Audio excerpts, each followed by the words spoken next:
दोस्तों स्वागत है आपका फिर से हमारे चैनल साइबर पेट्रोल में। मैं आ गया हूं फिर से आपके लिए एक इन्फॉर्मेटिव वीडियो लेके। डिजिटल अरेस्ट रुकने का नाम ही नहीं ले रहे हैं। गवर्नमेंट इतना अवेयरनेस फैला रही है, हम भी प्रयास कर रहे हैं, लेकिन फिर भी लोग इसके जाते में फंस जा रहे हैं।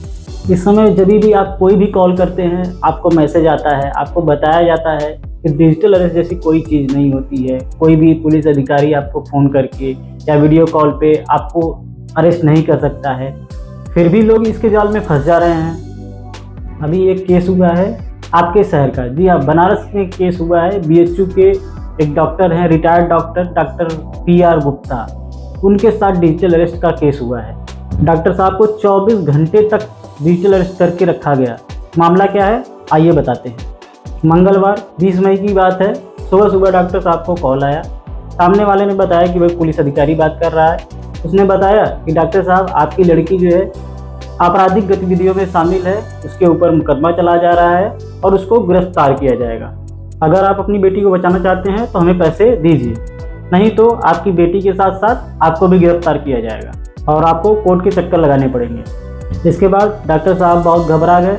उनको कई बार फ़ोन किया गया, डराया गया, धमकाया गया और बैंक की जानकारी मांगी गई। और इतना ही नहीं, उनसे कहा गया कि आप किसी से बात नहीं करेंगे, आप सिर्फ अपने कमरे में ही रहेंगे। इससे डॉक्टर साहब बहुत डर गए और पुलिस वाले के कहने पे वो बैंक पहुँचे पैसे ट्रांसफ़र करने के लिए। जब वो बैंक पहुँचे तो बैंक कर्मी से कहा कि मुझे अपना FD तोड़कर मुझे पैसे ट्रांसफ़र करने हैं।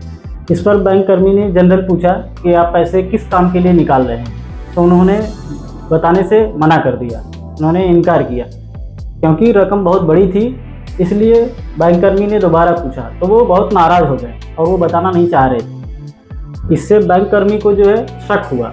उसने जो है बैंक मैनेजर से इस बात को बताया, तो बैंक मैनेजर भी एक बार आके उनसे बात करना चाहा कि डॉक्टर साहब क्या बात है, आप हमें बताइए, आप पैसे जो निकाल रहे हैं वो किस काम के लिए निकाल रहे हैं, क्योंकि ये बहुत बड़ी रकम है। इस पर डॉक्टर साहब बहुत नाराज़ हो गए। वो बोले मेरे पैसे हैं, मैं निकाल रहा हूँ। तो बैंक मैनेजर को ये कुछ अटपटा लगा और बैंक मैनेजर ने जो है थाने में जानकारी दी। उसके बाद थाने से जो है थाना प्रभारी आए।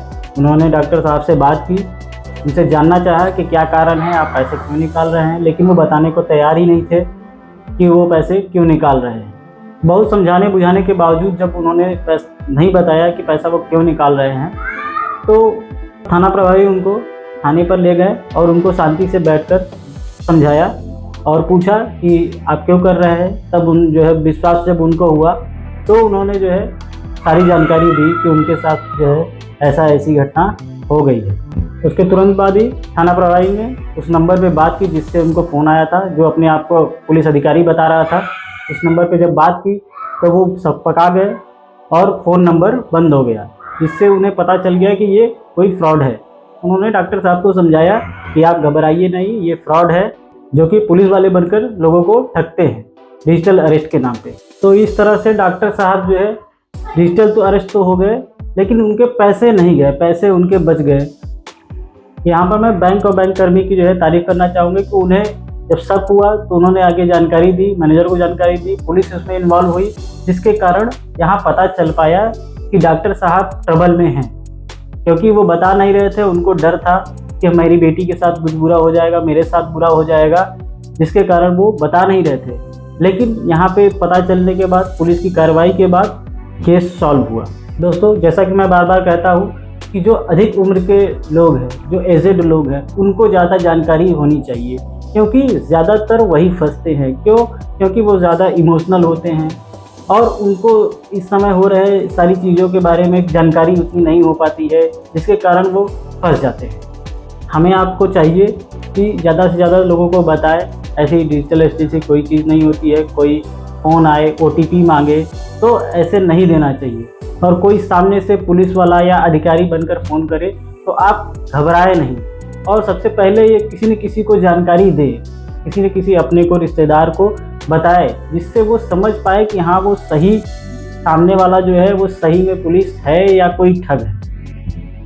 तो दोस्तों ये जानकारी ज़्यादा से ज़्यादा लोगों तक पहुंच पाए, उसके लिए आप इस वीडियो को शेयर करिए, हमारे चैनल को सब्सक्राइब कीजिए, लाइक करिए और हमें सपोर्ट करिए।